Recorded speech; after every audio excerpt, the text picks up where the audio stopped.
Assalamualaikum warahmatullahi wabarakatuh. Kami dari kelompok 1 ingin mempresentasikan hasil diskusi kelompok kami tentang deteksi gula dan albuminuria. Sebelumnya perkenalkan terlebih dahulu, saya Adi Yulianto, absen 2, Alvina Oktavianti, absen 5, Muhammad Rafli Ramadan, absen 18, Muhammad Thorik Farhi, absen 19, dan Siviana Widyaning Tias, absen 30.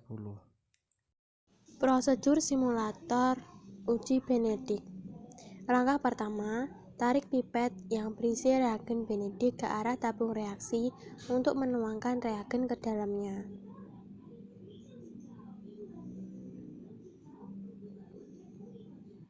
Langkah selanjutnya, klik pada knop pembakar untuk menyalakannya. Kemudian, tarik tabung reaksi ke arah kompor untuk memanaskannya. Diamkan sebentar.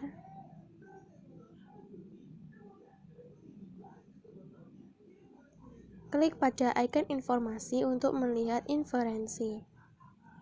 Apabila endapan berwarna kuning, berarti jumlah kandungan glukosa antara 1% sampai 2%. Ulangi dengan 3 kali percobaan dengan merefresh halaman browser.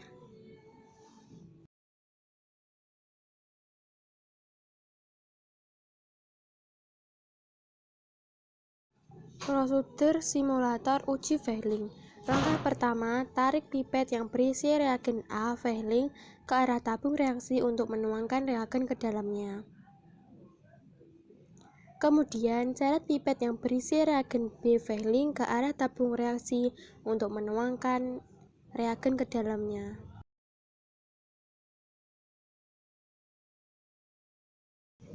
Selanjutnya, klik pada knop pembakar untuk menyalakannya. Tarik tabung reaksi ke arah kompor untuk memanaskannya.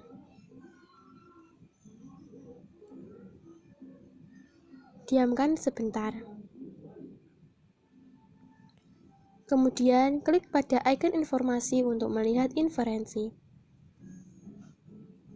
Apabila endapan berwarna kuning, berarti terdapat jumlah kandungan glukosa antara 1% sampai 2%.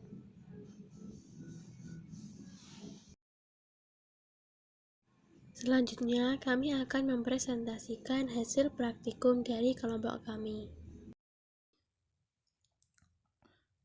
Hasil praktikum menurut Adi Yulianto.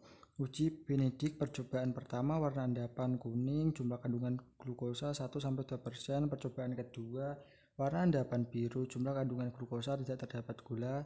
Percobaan ketiga warna endapan merah bata, jumlah kandungan glukosa lebih dari 2%. Uji Fehling percobaan pertama warna endapan biru, jumlah kandungan glukosa tidak terdapat gula. Percobaan kedua warna endapan hijau, jumlah kandungan glukosa 0,5-1%. Percobaan ketiga warna endapan merah bata, jumlah kandungan gula lebih dari 2%. Menurut Alvina Oktavianti, uji Benedik percobaan pertama warna endapan kuning, jumlah kandungan gula 1-2%. Percobaan kedua warna endapan biru, jumlah kandungan glukosa tidak terdapat gula. Percobaan ketiga warna endapan merah beta, jumlah kandungan glukosa lebih dari 2%. Uji Fehling percobaan pertama warna endapan hijau, jumlah kandungan glukosa 0,5-1%. Percobaan kedua warna endapan merah beta, jumlah kandungan glukosa lebih dari 2%. Percobaan ketiga warna endapan biru, jumlah kandungan glukosa tidak terdapat gula. Menurut Muhammad Rafli Ramadan, uji Benedik percobaan pertama warna endapan biru, jumlah kandungan glukosa tidak terdapat gula. Percobaan kedua warna endapan hijau, jumlah kandungan glukosa 0,5-1%. Percobaan ketiga warna endapan kuning, jumlah kandungan glukosa 1-2%. Uji Fehling percobaan pertama warna endapan biru, jumlah kandungan glukosa tidak terdapat gula. Percobaan kedua warna endapan kuning, jumlah kandungan glukosa 1-2%. Percobaan ketiga warna endapan hijau, jumlah kandungan glukosa 0,5-1%. Praktikum oleh Muhammad Thorik Farhi, absen 19. Uji Benedik. Pada percobaan pertama, warna endapan berwarna merah bata, yang berarti jumlah kandungan glukosa lebih dari 2%. Percobaan kedua, warna endapan berwarna kuning, yang berarti jumlah kandungan glukosa antara 1% sampai 2%. Percobaan ketiga, warna endapan berwarna hijau, yang berarti jumlah kandungan glukosa antara 0,5% sampai 1%. Pada uji Fehling, percobaan pertama warna endapan berwarna hijau, yang berarti jumlah kandungan glukosa antara 0,5% sampai 1%. Percobaan kedua warna endapan berwarna biru, yang berarti tidak terdapat gula. Percobaan ketiga warna endapan berwarna kuning, yang berarti terdapat kandungan glukosa antara 1% sampai 2%.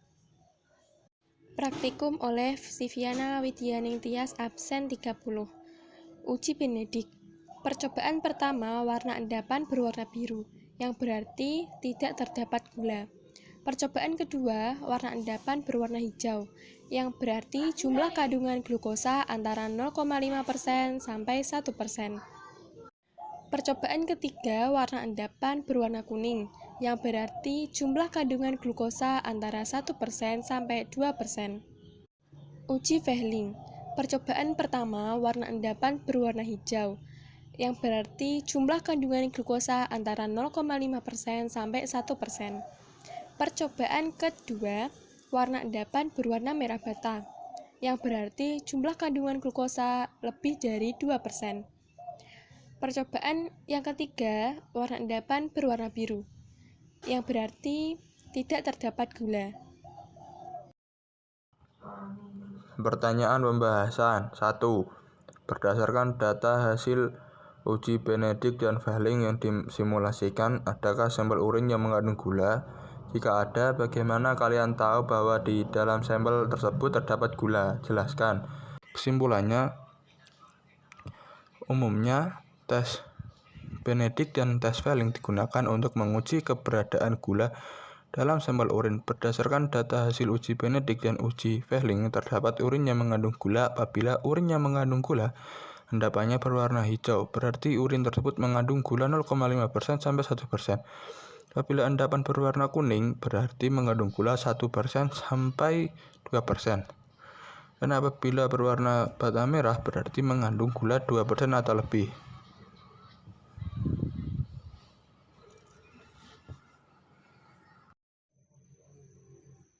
Dua. Apakah adanya gula yang ditemukan pada urin merupakan indikasi penyakit diabetes mellitus? Bagaimana penyakit diabetes mellitus dapat mempengaruhi kinerja ginjal sebagai organ ekskresi? Jelaskan. Kesimpulannya adalah ya, ketika kadar glukosa dalam darah melebihi ambang batas glukosa ginjal 160 sampai 180 mg, glukosa mulai muncul dalam urin, biasanya merupakan indikasi diabetes mellitus. Penyakit diabetes juga dapat mempengaruhi kinerja ginjal sebagai organ ekskresi. Pembuluh darah yang rusak karena kadar gula darah tinggi akan menyulitkan ginjal untuk mengeluarkan produk sisa dari darah. Pembuluh darah yang rusak juga dapat mengakibatkan adanya protein dalam urin dan penumpukan limbah dalam darah. Penyakit diabetes juga bisa menimbulkan kerusakan saraf. Kondisi ini membuat tubuh kesulitan mengosongkan kandung kemih. Tekanan yang dihasilkan dari kandung kemih yang penuh kemudian dapat melukai ginjal dan berisiko mengembangkan infeksi. 3. Hal-hal apa sajakah yang bisa dilakukan untuk mencegah komplikasi penyakit pada orang yang berpotensi mengalami diabetes mellitus? Jelaskan. Kesimpulan. Untuk mencegah komplikasi penyakit pada orang yang berpotensi mengalami diabetes mellitus dapat melakukan hal berikut, seperti menjalani olahraga secara rutin, mengelola kadar gula darah, tekanan darah, dan kadar lemak darah, makan makanan bergizi seimbang, menghentikan kebiasaan merokok, minum obat atau menggunakan insulin yang dianjurkan dokter, perbanyak aktivitas fisik, menjaga pola makan, dan mengurangi konsumsi makanan yang manis. Sekian presentasi dari kami. Apabila ada kata yang salah, kami mohon maaf. Wassalamualaikum warahmatullahi wabarakatuh.